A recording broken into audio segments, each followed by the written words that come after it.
Excel Techno School, Guruvayanakere, Venur. Admission open now. Metro ದರ ಏರಿಕೆಯಾಯಿತು, ಕಾವೇರಿ ನೀರಿನ ದರ ಏರಿಕೆಯ ಪ್ರಸ್ತಾವನೆಯೂ ಆಯಿತು. ಈಗ ರಾಜ್ಯದ ಜನರಿಗೆ ವಿದ್ಯುತ್ ಶಾಕ್ ಅನ್ನ ಕೊಡುವುದಕ್ಕೆ ಸರ್ಕಾರ ಮುಂದಾಗಿದೆ ಅನ್ನುವಂತಹ ಚರ್ಚೆ ಇದೆ. ಯಾಕಂದ್ರೆ ನಮಗೆ ಆದಾಯ ಇಲ್ಲ, ಆದಾಯ ಸರಿದೂಗಿಸೋಕೆ ವಿದ್ಯುತ್ ದರ ಏರಿಕೆ ಮಾಡಬೇಕು ಅಂತ ಹೇಳಿ ವಿದ್ಯುತ್ ದರ ಏರಿಕೆಗೆ ಪಟ್ಟನ್ನ ಹಿಡಿಯಲಾಗ್ತಾ ಇದೆ. ಕರ್ನಾಟಕ ವಿದ್ಯುತ್ ಶಕ್ತಿ ನಿಯಂತ್ರಣ ಆಯೋಗ ಕೆಇಆರ್ಸಿ ದರವನ್ನ ಏರಿಕೆ ಮಾಡುತ್ತಾ ಅನ್ನುವಂತಹ ಚರ್ಚೆ ಇದೆ. ಬೆಸ್ಕಾಂ ಸೇರಿ ಹಲವು ಎಸ್ಕಾಂಗಳು ಈ ಬಗ್ಗೆ ಪ್ರಸ್ತಾವನೆಯನ್ನ ಸಲ್ಲಿಸಿದ್ದಾವೆ, ವರದಿಯನ್ನ ಸಲ್ಲಿಸಿದ್ದಾವೆ. ವರದಿ ಸಲ್ಲಿಕೆ ಬೆನ್ನಲ್ಲೇ ಸಾರ್ವಜನಿಕರ ಅಭಿಪ್ರಾಯವನ್ನ ಪಡೆಯುವುದಕ್ಕೆ ಆಹ್ವಾನವನ್ನ ಕೊಟ್ಟಿದೆ ಕೆಇಆರ್ಸಿ. 2024-25 ಆರ್ಥಿಕ ವರ್ಷದ ಕಾರ್ಯನಿರ್ವಹಣಾ ವರದಿಯನ್ನ ಎಸ್ಕಾಂಗಳು ಸದ್ಯ ಸಲ್ಲಿಕೆ ಮಾಡಿದ್ದಾವೆ. ಫೆಬ್ರವರಿ 16ರಿಂದ ರಾಜ್ಯದ ನಾನಾ ಭಾಗಗಳಲ್ಲಿ ಸಾರ್ವಜನಿಕರ ಆಕ್ಷೇಪಣೆಯನ್ನ ಆಲಿಸುವಂತಹ ಕೆಲಸವನ್ನ ಕೆಇಆರ್ಸಿ ಮಾಡಲಿದೆ. ಅದಾದ ನಂತರ ಸರ್ಕಾರಕ್ಕೆ ಪ್ರಸ್ತಾವನೆಯನ್ನ ಸಲ್ಲಿಸಬೇಕು.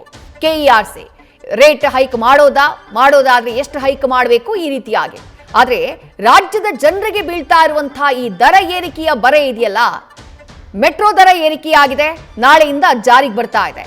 ಸಂಸದರು ಹೇಳಿದ್ರು ಇಲ್ಲ ನಾಳೆಯಿಂದ ಆಗಲ್ಲ ಅಂತ ಹೇಳಿ, ಬಟ್ ಬಿಎಂಆರ್ಸಿಎಲ್ ನಾಳೆಯಿಂದ ದರ ಏರಿಕೆ ಫಿಕ್ಸು ಅಂತ ಹೇಳ್ತಾ ಇದೆ. ಮತ್ತೊಂದು ಕಡೆ ಕಾವೇರಿ ನೀರು ಕೂಡ ದುಬಾರಿ ಆಗ್ತಾ ಇದೆ. ಇದರ ಮಧ್ಯೆ ಗ್ರಾಹಕರಿಗೆ ವಿದ್ಯುತ್ ಶಾಕ್.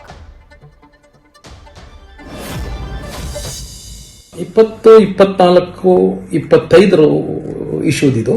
ಅದರಲ್ಲಿ ಅವತ್ತಿನ ದಿವಸ ಬೆಸ್ಕಾಂ ಅವರು ಇದಕ್ಕೆ 67 ಪೈಸಾ ಈ ಲಾಸ್ ಆಗಿರೋದಕ್ಕೆ 67 ಪೈಸಾ ಹೈಕ್ ಮಾಡಬೇಕು ಅಂದ್ಬಿಟ್ಟು ಅವರು ಕೆಇಆರ್ಸಿ ಮುಂದೆ ಅದನ್ನು ಫೈಲ್ ಮಾಡಿದರು. ಆವಾಗ ನಾವು ಸಹ ಅದನ್ನು ಅಬ್ಜೆಕ್ಷನ್ಸ್ ಮಾಡಿದಾಗ ಅವತ್ತಿನ ದಿವಸ ಕೆಇಆರ್ಸಿ ಅವರು ಅದಕ್ಕೆ ಒಂದು ಹಿಸ್ಟಾರಿಕಲ್ ಆರ್ಡರ್ಸ್ ಒಂದು ಪಾಸ್ ಮಾಡಿದ್ರು.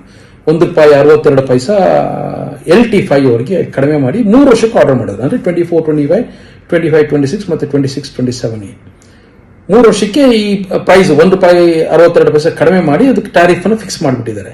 ಈಗ ಇದು ಹೊಸದಾಗಿ ಬೆಸ್ಕಾಂ ಅವರು ಮತ್ತೆ ತಿರ್ಗಾ ಇದನ್ನ ಫೈಲ್ ಮಾಡಿದ್ರು.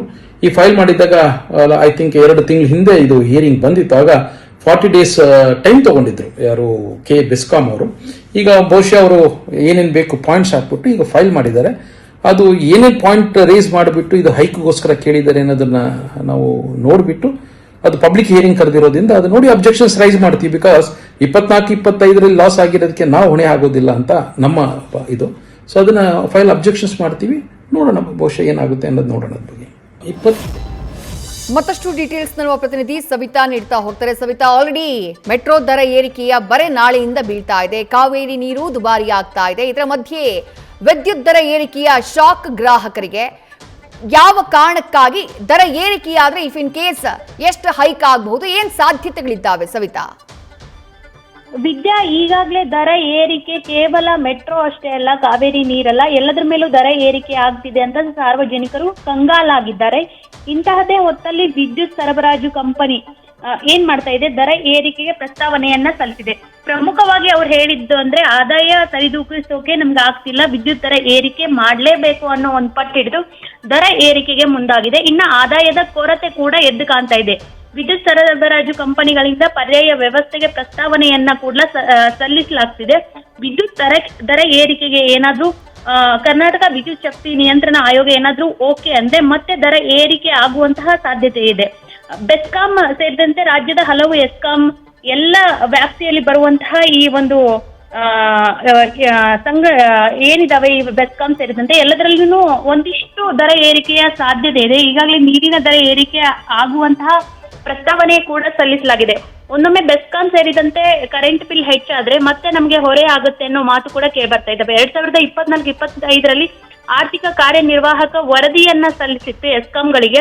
ಸೊ ಈಗ ಮತ್ತೆ ದರ ಏರಿಕೆಯಿಂದ ಆದಾಯ ಕೂಡ ಕಡಿಮೆ ಆಗಿರೋ ಕಾರಣದಿಂದಾಗಿ ಇಂಥದ್ದೊಂದು ಪ್ರಮುಖ ಅಂಶವನ್ನ ಮುಂದಿಟ್ಕೊಂಡು ಒಂದು ಪ್ರಸ್ತಾವನೆಯನ್ನ ಸಲ್ಲಿಸಲಾಗಿದೆ. ಕರ್ನಾಟಕ ವಿದ್ಯುತ್ ಶಕ್ತಿ ನಿಯಂತ್ರಣ ಆಯೋಗ ಏನಾದರೂ ಗ್ರೀನ್ ಸಿಗ್ನಲ್ ಕೊಟ್ರೆ ಮತ್ತೆ ದರ ಏರಿಕೆ ಆಗುವಂತಹ ಸಾಧ್ಯತೆ ಇದೆ. ಸಾರ್ವಜನಿಕರಿಗೆ ಕರೆಂಟ್ ಶಾಕ್ ಹೊಡೆಯುವಂತಹ ಸಾಧ್ಯತೆ ಇದೆ. ವಿದ್ಯಾ, ಥ್ಯಾಂಕ್ ಯು ಸವಿತಾ ತಮ್ಮೆಲ್ಲ ಡೀಟೇಲ್ಸ್ಗೆ.